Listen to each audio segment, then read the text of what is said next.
अगर आप अपने मिड 20s में हैं और आपका गोल है कि आप फिट दिखें, जिसके लिए आपको रोज जिम जाना पड़ेगा और एक अच्छी डाइट फॉलो करनी पड़ेगी, एक डिसिप्लिन्ड लाइफ को फॉलो करना पड़ेगा, और बहुत से लोग अपनी इन टेम्पटेशन को कंट्रोल नहीं कर पाते और एक पिज्जा की स्लाइस उनकी सारी मोटिवेशन को खत्म कर देती है। बट स्टिल बहुत से ऐसे लोग हैं जो बहुत ही डिसिप्लिन्ड लाइफ जीते हैं, वो मेंटली बहुत टफ होते हैं। For example Virat Kohli and Akshay Kumar, और इसका एक सिंगल रीजन होता है जो है उनकी फिटनेस हैबिट। पर इमेजिन करो कि आप अपनी हैबिट्स को ऑटोमेट कर सको, जहां आपको हर बार खुद को मोटिवेट करने की जरूरत ही ना पड़े, तो आपकी पूरी लाइफ कितनी आसान हो जाएगी। पर आई एम सॉरी, आप अपनी फिटनेस की हैबिट को ऑटोमेट नहीं कर सकते, पर हाँ आप अपनी फाइनेंशियल हैबिट को जरूर ऑटोमेट कर सकते हो, जिससे आपको लॉन्ग टर्म में सेम फाइनेंशियल रिजल्ट मिलेंगे, और वही सेम रिजल्ट मिले जो आपकी हेल्थ को एक अच्छी डाइट फॉलो करने से और रेगुलर एक्सरसाइज करने से मिलता है। और इस ऑटोमेटिक वेल्थ क्रिएशन का एक बहुत ही आसान रास्ता है जो है SIP यानी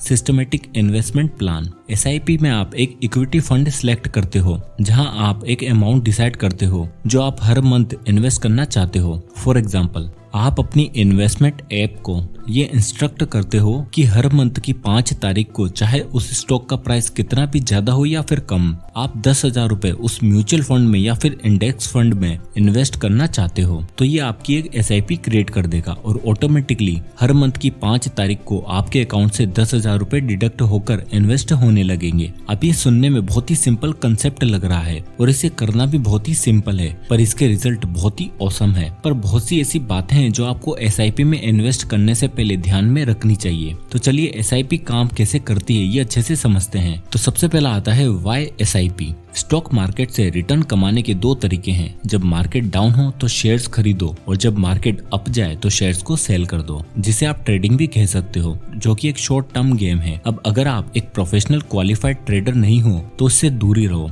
नेक्स्ट स्टॉक मार्केट से वेल्थ बिल्ड करने का एक ही रास्ता है, वो है लॉन्ग टर्म इन्वेस्टिंग, यानी अच्छे से रिसर्च करके किसी एक या फिर गिनी चुनी कुछ कंपनीज में अपना पैसा इन्वेस्ट कर दो और भूल जाओ, जिस इन्वेस्टमेंट से कई सालों बाद कंपाउंड होकर आपको बहुत ज्यादा रिटर्न्स मिलेंगे। कंपाउंडिंग एक ओक ट्री को प्लांट करने जैसा है, जिसमें आपको 1 साल में कोई प्रोग्रेस नहीं दिखेगी, 10 साल में आपको ट्री बड़ा होता हुआ दिखाई देगा, बट 50 साल में वही ट्री इतना बड़ा हो जाएगा कि आपको खुद बिलीव ही नहीं होगा। वॉरेन बफेट की टोटल वेल्थ अराउंड $84 बिलियन है, बट क्या आपको पता है कि 84 बिलियन में से $81 बिलियन उन्होंने अपने 65th बर्थडे के बाद मिले हैं। अगर आप बफेट की सक्सेस को सिर्फ उनकी IQ और एफर्ट से जज करते हो तो आप गलत कर रहे हो, क्योंकि कोई इस बात पर ध्यान नहीं देता है कि वो आधी सेंचुरी से भी ज्यादा के टाइम से इन्वेस्टिंग कर रहे हैं। बफेट ने 10 साल की एज से सीरियस इन्वेस्टिंग स्टार्ट कर दी थी और 30 की एज तक वो एक मिलेनियर भी बन गए थे। अब मैं जानता हूँ कि हर किसी को वॉरेन बफेट नहीं बनना है, हर किसी को इन्वेस्टिंग में ज्यादा इंटरेस्ट भी नहीं है, पर अमीर तो हर किसी को बनना है ना। पर अगर आप एक स्टूडेंट हो या फिर आप अपने करियर स्टार्ट ही कर रहे हो, तो आई एम श्योर आपके पास इतना ज्यादा पैसा नहीं होगा जिससे आप एक बार एक बड़ी कंपनी के कई सारे शेयर्स खरीद लो या किसी इंडेक्स फंड में इन्वेस्ट कर दो और भूल जाओ, जिससे कि वो अमाउंट कंपाउंड हो जाए और आप बहुत अमीर बन जाओ, जिसे लमसम इन्वेस्टमेंट भी कहते हैं। तो इसलिए यहाँ पर आता है मैजिक ऑफ SIP, जहाँ आपको एक साथ बहुत ज्यादा पैसा इन्वेस्ट करने की जरूरत नहीं है। आप हर मंथ थोड़ा थोड़ा अमाउंट इन्वेस्ट करके भी कंपाउंडिंग के फायदे उठा सकते हो, जिससे आप कम से कम 500 रुपए हर मंथ इन्वेस्ट करने से भी स्टार्ट कर सकते हो। तो अब आता है मैजिक ऑफ SIP। अब आप बेसिकली समझ ही गए होंगे कि SIP काम कैसे करती है। तो अब हम ये समझते हैं कि कैसे SIP एक नॉर्मल लमसम इन्वेस्टमेंट से बेटर हो सकती है और इसका असली मैजिक कैसे काम करता है। मान लो आप हर मंथ 10,000 रुपए की SIP क्रिएट करते हो, जो आपके बैंक से ऑटोमेटिकली महीने की 5 तारीख को डिडक्ट हो जाएगा, और उस टाइम उस म्यूचुअल फंड की NAV 100 है। NAV यानी नेट एसेट वैल्यू। जैसे किसी भी स्टॉक की एक प्राइस होती है, जब हम म्यूचुअल फंड खरीदते हैं तो NAV के अकॉर्डिंग आपको कुछ यूनिट्स मिलते हैं, उसका एक नेट एसेट वैल्यू होता है, और जैसे जैसे ये NAV बढ़ने लगता है आपके रिटर्न्स भी बढ़ने लगते हैं। अब जब आपके अकाउंट से पहले 10,000 रुपए इन्वेस्ट हुए, उस टाइम उस म्यूचुअल फंड की NAV 100 थी, तो उस हिसाब से आपको उस म्यूचुअल फंड के 100 यूनिट्स मिलेंगे। और जब कुछ टाइम बाद उस म्यूचुअल फंड की वैल्यू इंक्रीज होती है और उसकी NAV 200 हो जाती है, तो उस मंथ आपके 10,000 रुपए से केवल आपको 50 यूनिट्स ही मिलेंगे। मतलब जैसे ही प्राइस इंक्रीज होती है तो आप ऑटोमेटिकली कम यूनिट्स खरीदते हो, और जैसे मार्केट नीचे जाता है तो आप सेम प्राइस में ज्यादा बाय भी करने लगते हो। जैसे ही मार्केट नीचे जाता है और उस म्यूचुअल फंड की NAV 50 हो जाती है और आप अभी भी 10,000 रुपए ही इन्वेस्ट कर रहे हो, तो इस बार आपको इन 10,000 रुपए से 200 यूनिट्स मिलेंगे। इसका मतलब ये है कि आप बिना मार्केट को प्रेडिक्ट करें, जब मार्केट नीचे जाता है तो आप ऑटोमेटिकली ज्यादा बाय करते हो और जब मार्केट ऊपर जाता है तो आप कम बाय करने लगते हो। यानी आप बिना कुछ करे ही वॉरेन बफेट के रूल को फॉलो कर रहे हो, जो कहता है when everyone is greedy B fearful and when everyone is fearful B greedy. For example HDFC small cap funds जो कि 3 अप्रैल 2008 को 10 NAV पर लॉन्च हुआ था। अगर आपने उस दिन इस फंड में 1 लाख रुपए इन्वेस्ट करके भूल जाते तो 10 साल बाद यानी कि 3 अप्रैल 2018 को जब इस फंड की NAV 45 हो चुकी थी और अगर आपने इस टाइम इसे सेल कर दिया होता तो आपको अराउंड 4.5 लाख रुपए मिलते। वहीं अगर आप इस फंड में 1,000 रुपए की SIP के साथ इन्वेस्टमेंट स्टार्ट करते तो आप टोटल 1,20,000 रुपए इन्वेस्ट कर चुके होते और 10 साल बाद इसकी वैल्यू 5.6 लाख हो जाती। दोनों ही केस में म्यूचुअल फंड सेम है, टाइम भी सेम है, बस आपने डायरेक्ट 1 लाख रुपए इन्वेस्ट करने की बजाय हर मंथ सिर्फ 1,000 रुपए इन्वेस्ट करे और आपको उससे भी ज्यादा रिटर्न्स मिला। ये होता है मैजिक SIP का, जहां आप मार्केट को प्रेडिक्ट करने की कोशिश नहीं करते, आपके पैसे अपने आप सही टाइम पर सही अमाउंट में इन्वेस्ट हो रहे होते हैं। तो आपको पता चल गया है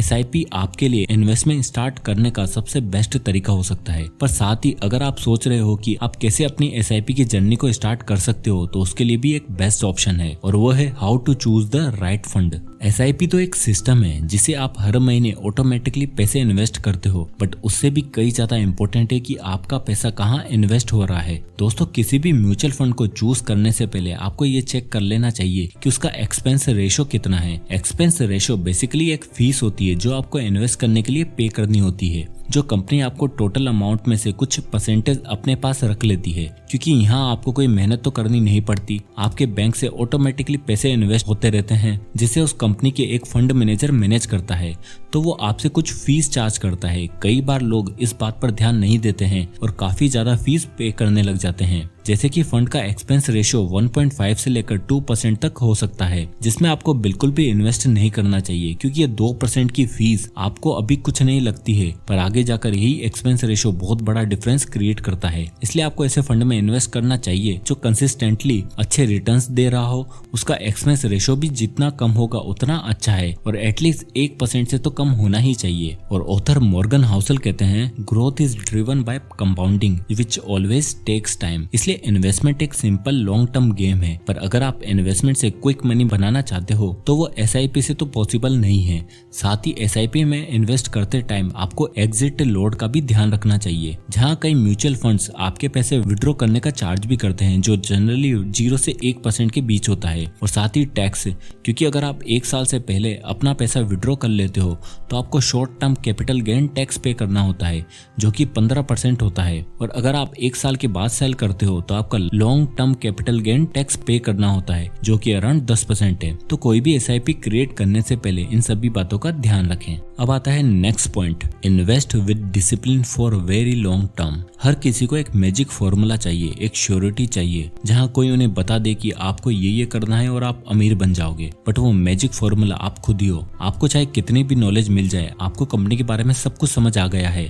फिर भी अगर आप डिसिप्लिन्ड होकर इन्वेस्ट नहीं करोगे तो आप कंपाउंडिंग के मैजिक को फील नहीं कर सकते, जहां आपका पैसा लिटरली मल्टीप्लाई होता है। और ये है लास्ट 22 साल का निफ्टी 50 इंडेक्स का डेटा, जिसमें दिखाया गया है कि हर महीने कितना % रिटर्न मिला है। तो इसके अकॉर्डिंग अगर आप ईयर 2000 की जनवरी से हर मंथ सिर्फ 10,000 रुपए निफ्टी 50 इंडेक्स में इन्वेस्ट करना स्टार्ट करते और कुछ इंक्रीज नहीं करते, तो हर साल के एनुअल रिटर्न्स के अकॉर्डिंग कभी कम और कभी ज्यादा, बट एट दी एंड 22 साल बाद 1 फरवरी 2022 को आपके पैसे टोटल 1,42,30,764 रुपए हो जाते। अब ये दिखाने का मेरा पर्पस यही है कि मैं आपको प्रूव करना चाहता हूँ कि ये 22 साल में जो भी हुआ इसे नेक्स्ट 22 साल में भी रिपीट करा जा सकता है। अगर आपसे ये चांस मिस हो गया है तो कोई बात नहीं, क्योंकि स्टॉक मार्केट ने लास्ट 50-60 सालों में एवरेज 15 से 18% रिटर्न भी दिया है, जो कि हम एक्सपेक्ट कर सकते हैं कि अगले 50-60 सालों तक भी देगी। तो आप लेट नहीं हुए हो। एक चाइनीज कहावत है जो कहती है the best time to plant a tree was 20 years ago and the second best time is now,